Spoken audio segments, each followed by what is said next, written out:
Vous écoutez À table avec l'histoire, le podcast qui raconte le monde à travers ce qu'on mange. Chaque épisode, une époque, un plat, une histoire.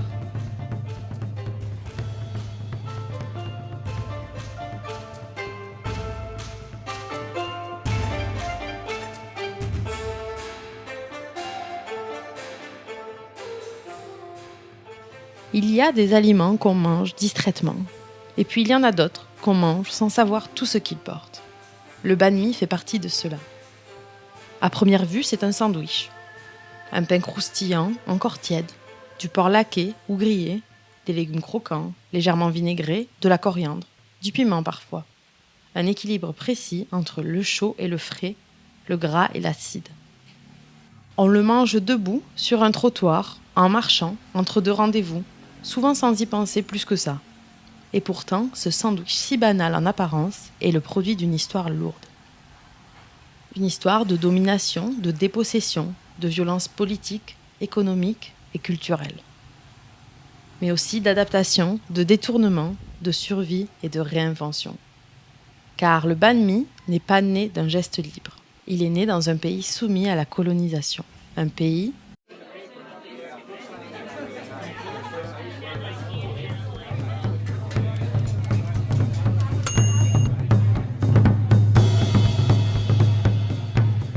Vous écoutez À table avec l'histoire, le podcast qui raconte le monde à travers ce qu'on mange.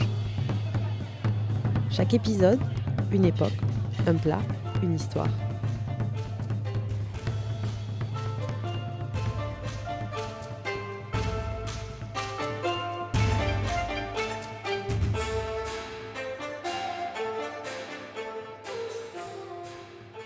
Il y a des aliments qu'on mange distraitement, et puis il y en a d'autres qu'on mange sans savoir tout ce qu'ils portent.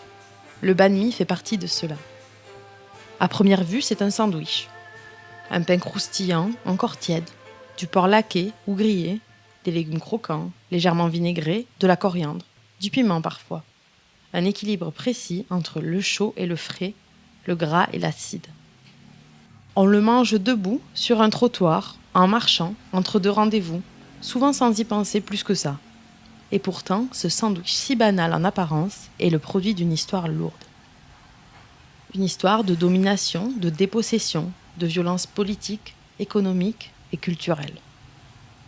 Mais aussi d'adaptation, de détournement, de survie et de réinvention. Car le banh mi n'est pas né d'un geste libre. Il est né dans un pays soumis à la colonisation. Un pays administré, exploité, transformé jusque dans ses habitudes alimentaires. Et pourtant, de cette contrainte est sorti quelque chose. Pas une imitation, pas une copie, mais une création profondément vietnamienne. Le banh mi raconte cette histoire-là, celle d'un peuple qui n'a pas seulement subi, mais qui a transformé ce qu'on lui imposait pour en faire autre chose. Quelque chose qui lui ressemble, quelque chose qui lui appartient. Cette histoire ne s'énonce pas avec des dates ou des discours. Elle est là, dans les gestes précis des vendeurs et des vendeuses, dans l'odeur du pain chaud, des herbes fraîches, de la viande qui grésille. Le banh mi commence là, dans le quotidien. Et si aujourd'hui on prend le temps de s'y arrêter, ce n'est pas pour parler d'un sandwich à la mode, mais pour comprendre ce que la colonisation a détruit au Vietnam et ce que le peuple vietnamien a reconstruit à sa manière. Dans À table avec l'histoire, le banh mi devient un récit de domination, mais surtout un hommage à une résilience. Quand on parle du Vietnam, on commence souvent par la guerre. Mais avant les bombes, avant les révolutions, avant les images devenues familières, il y a eu un autre choc. Plus lent, plus profond. La colonisation. En 1858, les troupes françaises débarquent à Da Nang. Ce n'est pas encore une conquête totale, mais c'est le début d'un processus qui va transformer le pays en profondeur. Progressivement, par la force militaire et par les traités imposés, la France étend son contrôle. En 1887, l'Indochine française est officiellement créée. Le Vietnam est morcelé en 3 entités administratives distinctes. Le Tonkin au nord, l'Annam au centre et la Cochinchine au sud. Ce découpage n'est pas anodin. Il permet de mieux gouverner, de mieux contrôler et surtout de mieux exploiter.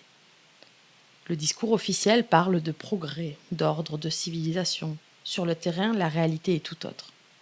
Les terres sont confisquées, les ressources sont organisées pour servir la métropole. Et le riz, base de l'alimentation vietnamienne, est exporté massivement. Le pays produit mais ne décide pas. Le peuple travaille mais ne bénéficie pas. La colonisation ne se limite pas à l'administration ou à l'économie. Elle s'infiltre dans le quotidien, dans la langue, dans l'école, dans les corps et dans ce que l'on mange. Car manger n'est jamais neutre. C'est un besoin vital, certes, mais c'est aussi un marqueur social, un révélateur très concret des rapports de pouvoir. C'est à cette époque que le pain arrive au Vietnam.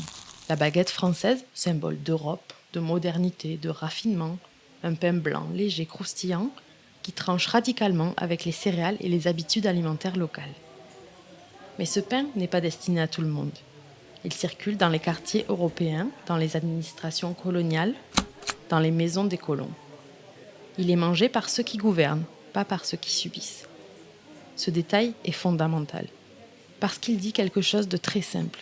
Même l'alimentation est hiérarchisée. Il y a ceux qui ont accès et ceux qui regardent de loin. Pendant ce temps, une grande partie de la population vietnamienne vit dans la précarité. Les paysans sont lourdement endettés, les impôts coloniaux pèsent sur les familles, les récoltes sont instables et les famines, déjà, ne sont jamais très loin. La colonisation française ne cherche pas à nourrir le Vietnam. Elle cherche à le rendre rentable, productif, exploitable. Le corps vietnamien devient une ressource, une force de travail, quelque chose qu'on organise, qu'on déplace, qu'on discipline. Et pourtant, malgré cette violence structurelle, le peuple vietnamien ne disparaît pas. Il encaisse, il s'adapte, il observe. La colonisation tente d'imposer une culture dominante, mais elle n'efface jamais totalement ce qui existait avant. Les traditions tiennent, les savoir-faire se transmettent et les goûts restent. Ce qui se joue ici n'est pas une adoption enthousiaste de la culture française, c'est une cohabitation forcée, un déséquilibre permanent. Le pain est là, présent, visible. Mais à ce stade de l'histoire, il reste étranger. Il n'est pas encore un aliment populaire, il n'est pas encore transformé. Il est un symbole, celui d'un pouvoir qui impose sans demander l'avis de ceux qui vivent sous sa domination. Et il faut être clair sur un point, le Vietnam n'est pas un pays passif, il est contraint, et la nuance est essentielle. La domination coloniale repose sur une violence qui se veut ordinaire, pas toujours spectaculaire, mais constante. Et parfois, cette violence devient spectaculaire. Au début du XXe siècle, certaines exécutions de Vietnamiens accusés de rébellion sont photographiées, transformées en cartes postales et envoyées en France. La violence coloniale n'est pas un accident, elle fait partie du système. Et dans ce contexte, chaque détail compte, même un morceau de pain, car ce pain raconte déjà une séparation entre ceux qui commandent et ceux qui exécutent, entre ceux qui mangent à leur faim et ceux qui mangent ce qu'ils peuvent. Le futur banh mi n'existe pas encore, pas vraiment.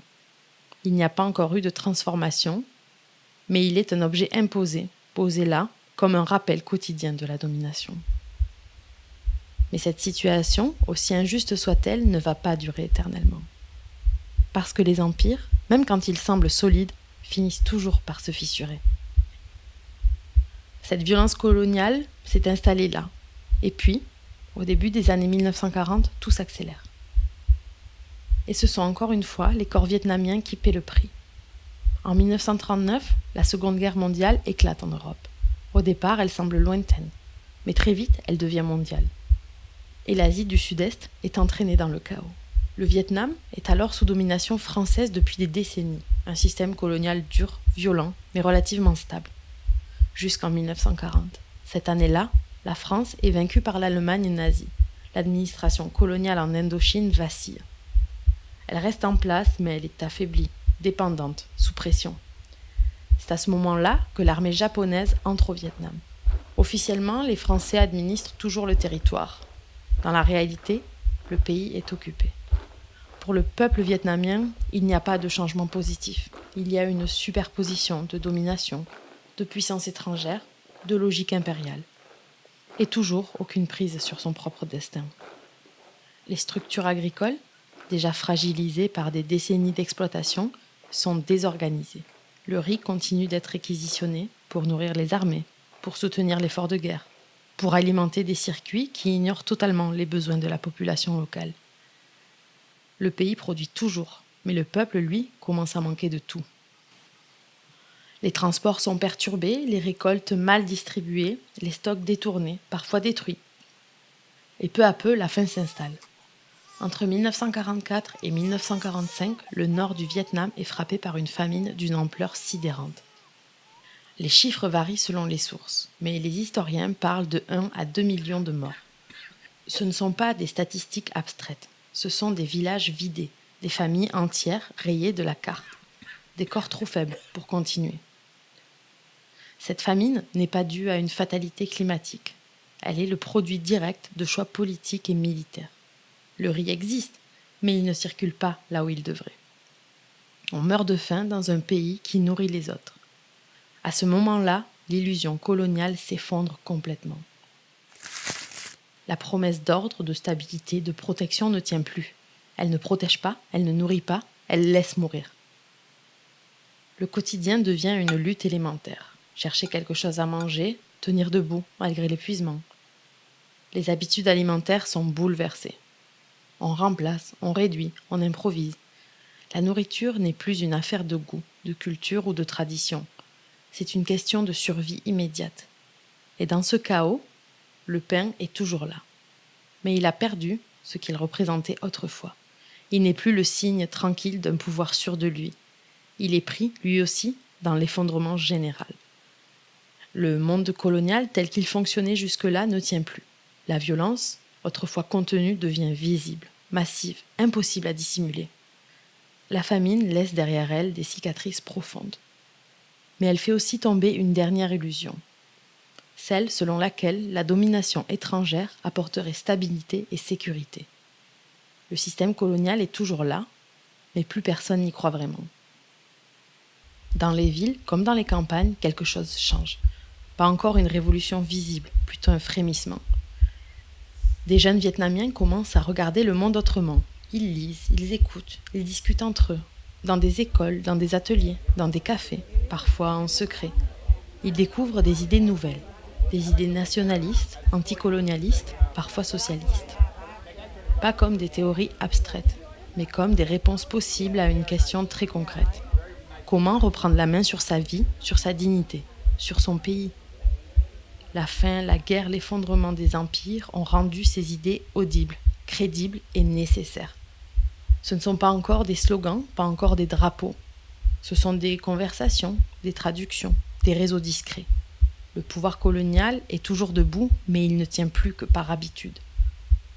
Et quand un système cesse d'être légitime, quand il n'explique plus le monde, quand il ne nourrit plus, il ne tient jamais très longtemps.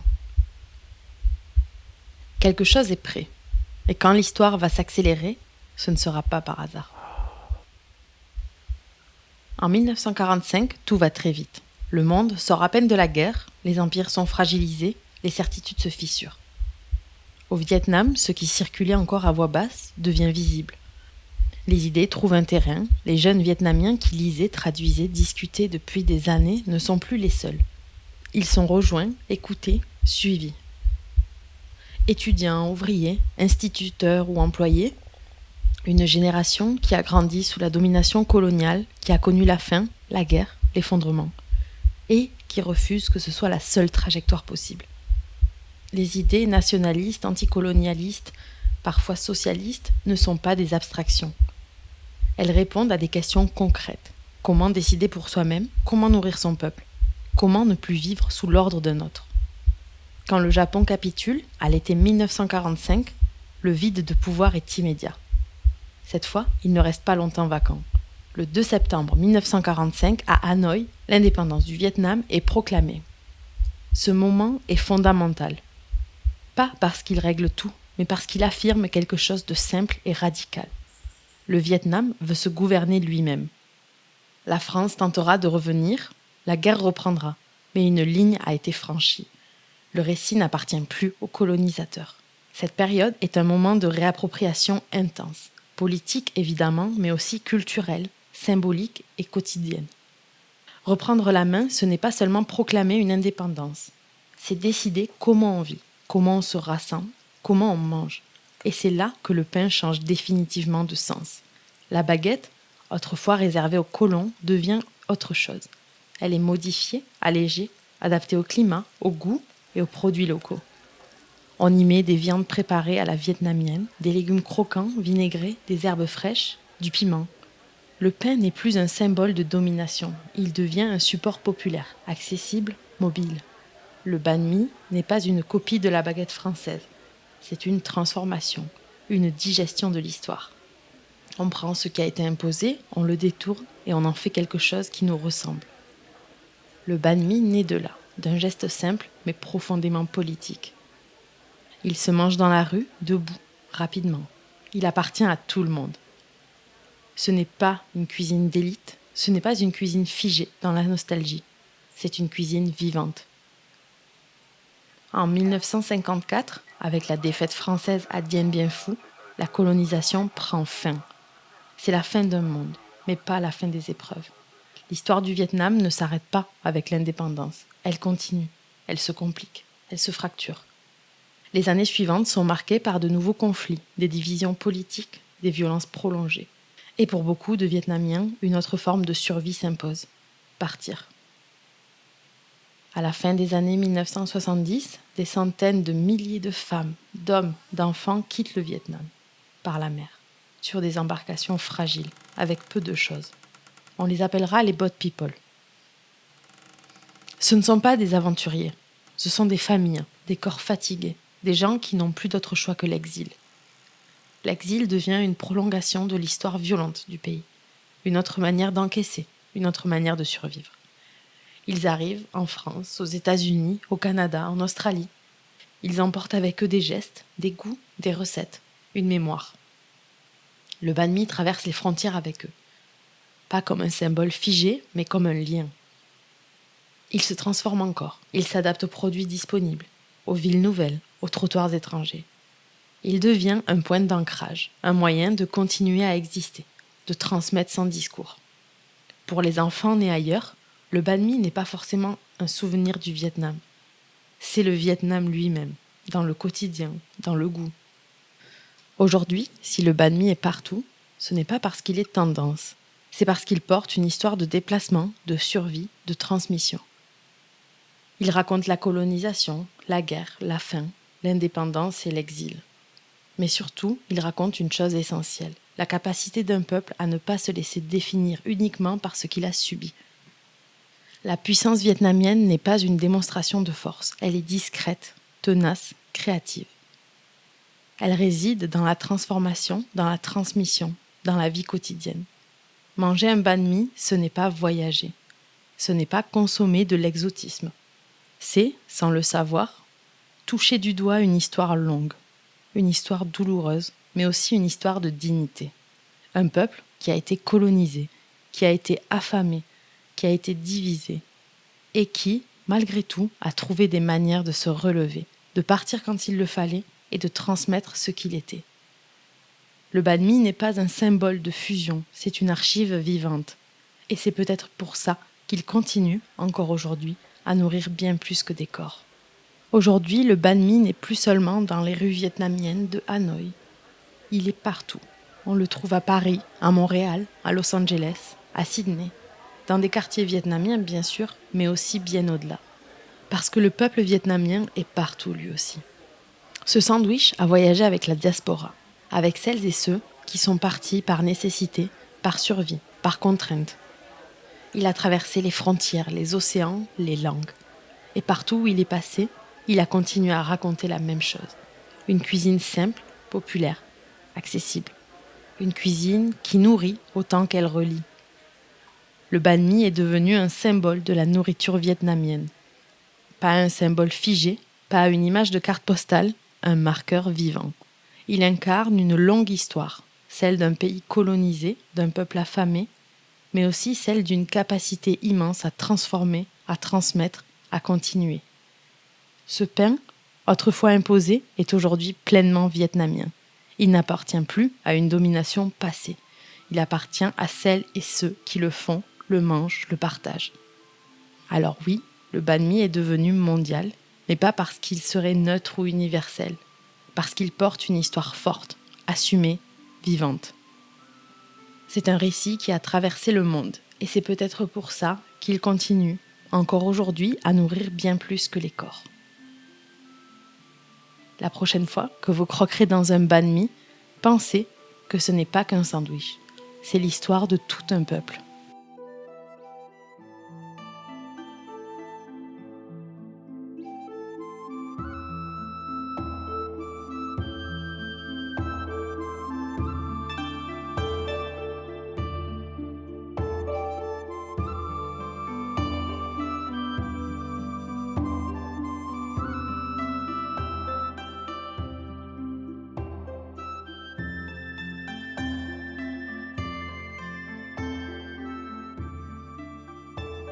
Vous étiez à table avec l'histoire. Ici, on raconte le monde en commençant par l'assiette. Rendez-vous dans 2 semaines pour la suite du menu. Et si l'épisode vous a plu, pensez à vous abonner, laissez une note ou un petit commentaire. Ça aide vraiment le podcast à se faire une place. À bientôt!